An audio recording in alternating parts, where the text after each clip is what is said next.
Hi. இப்போ தாங்க ஒரு வீடியோ பார்த்துட்டு வந்தேன். என்னடா சிரிக்கிறான்னு பார்க்குறீங்களா? அந்த வீடியோ பார்க்கவே அப்படி தாங்க இருந்தது. அந்த வீடியோவில் என்னவோ சீரியஸாக தான் இருக்குது.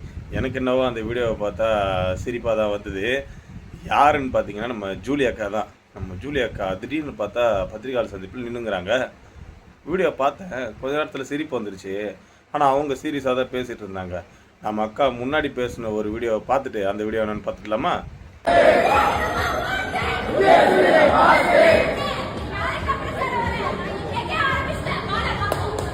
இந்த வீடியோவை நீங்கள் எப்படி எல்லாரும் பார்த்துருப்பீங்க. இப்படி பேசினாக்கா தான் இப்போ எப்படி பேசியிருக்காங்கன்னு கொஞ்சம் பாருங்களேன். மார்ச் மாதம் நான் கமிஷனர் ஆஃபீஸ்க்கு வரும்போது வி லாஸ்ட் எனக்கு கல்யாணம் இப்போதான் சார் ஆயிருக்கு. We last first. ஆனால் ஒரு பொண்ணு டிவி கேக்கு எதிராக பேசுதுன்ற ஒரே காரணத்துக்காக அந்த பொண்ணை நீங்க இப்படி மனசாட்சி இல்லாம அந்த பொண்ணோட கேரக்டரை டிஃபைன் பண்ணி அந்த பொண்ணோட பேரை கெடுத்து இதுலதான் சம்பாரிச்சு வந்து இதுலதான் நீங்க ஜெயிக்கணும்னா எனக்கு சொல்றதுக்கு வேற எதுவுமே வார்த்தைகள் கிடையாது சார். என் மேல எந்த தப்பும் இல்லை. எனக்கு மடியில கனம் இல்லை, வழியில பயம் கிடையாது. அப்படி நீங்க யாராச்சும் என்னைய நம்பி ஏமாந்துருந்தீங்கன்னா தயவு செஞ்சு வந்து கேஸ் கொடுங்க. என் கேஸ் எடுக்கல, ஃபர்ஸ்ட் நான் கொடுத்ததை நீங்க கொடுங்க. அவங்க எடுப்பாங்க, அவங்க வந்து விசாரிக்கட்டும். என்ன நானும் என் கணவரும் குற்றமற்றவன். நாங்க வந்து இதை லீகலா வந்து இதுக்கு ஏத்த மாதிரி நாங்க ப்ரூவ் பண்ணிக்கிறோம்.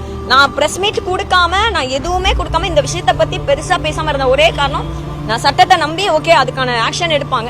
இன்ஸ்டன்டா இன்ஸ்டாகிராம் மூலியமா சிஎம் ஆனாங்க அப்படின்னு சொல்றாங்க விஜயண்ணாவை எல்லாரும். இன்ஸ்டன்டா அவங்க ஆட்களை காப்பாத்தி அவங்களுக்கு எதிராக பேசுறவங்க மேல இந்த இன்ஸ்டன்ட் தாக்குதல் நடத்துறத விட்டுவிட்டு அவர் வந்து கண்டிப்பா மக்களுக்கு இன்ஸ்டன்டா ஏதாச்சும் பண்ணாருன்னா ரொம்ப நல்லா இருக்கும்னு வேண்டிக்கிறேன். பாத்தீங்களா நம்ம அக்கா எப்படி ஃபீல் பண்ணி சொல்லியிருக்காங்கன்னு சொல்லிட்டு. அக்கா ஃபீல் பண்ணி தான் சொல்லியிருக்காங்க. எனக்கு என்னவோ சிரிப்பு வருது. அக்கா வந்து கிட்னி திருட்டில் நான் வந்து ஈடுபடலை, 15 லட்சம் யாரையும் நான் ஏமாத்தலை, அப்போ என் மேலே அவதூறு பரப்புறாங்கன்னு சொல்லிட்டு கேஸ் கொடுக்க வந்திருக்காங்களாம். கேஸ் எடுக்க மாட்டுறாங்களாம். கரெக்டாக முடிஞ்சா என் மேலே நீங்கள் கேஸை கொடுங்க. நான் பண்ண தப்பாக இருந்தால் யாரோ வந்து கேஸை கொடுங்க, நான் வந்து அதை ஹேண்டில் பண்ணிக்கிறேன், நான் வந்து அதை பார்த்துக்கிறேன், நான் அதை வந்து சட்ட ரீதியாக பார்த்துக்கிறேன்னு அக்கா சொல்கிறாங்க. இதெல்லாம் கரெக்டாக பேசிட்டு மறுபடியும் அக்கா அவங்க வேலையை பார்த்துட்டாங்க. என்ன பண்ணாங்கன்னா இன்ஸ்டண்ட்டாக விஜய் அண்ணா வந்து எல்லாரையும் வச்சு என்னை அது பண்ணுறாரு, அதுக்கு பதில் இன்ஸ்டண்ட்டாக விஜய் அண்ணா மக்களுக்கு ஏதாவது பண்ணலான்னு. அக்கா இதுக்காக தான்க்கா நீ அடி வாங்கி பழுதுட்ருக்க, மறுபடியும் அங்கேயே வந்து நிற்கிற. எனக்கு தெரிஞ்சு நீ திருந்த மாட்டேன்னு நினைக்கிறேன்.